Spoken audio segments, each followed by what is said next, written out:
بالعكس احنا عايزين العقيدة الإسلامية والشريعة الإسلامية. الشعب المصري كله عايز الشريعة فعلا، إلا التلفزيونيين يعني باختصار.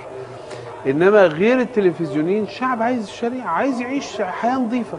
أنت عارف حضرتك إن قانون العقوبات المصري يسمح بالزنا ولا لا؟ الزنا قانون رسمي، الزنا من مكارم الأخلاق في القانون المصري. مين يقول كده؟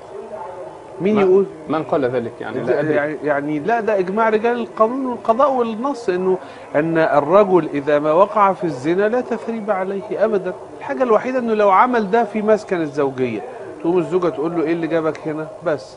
إنما غير كده ده مش جريمة أساسا، وده له في القانون لا في الإسلام ولا في المسيحية ولا في اليهودية. ليس جريمة إذا ما ارتكبها وراء ستر.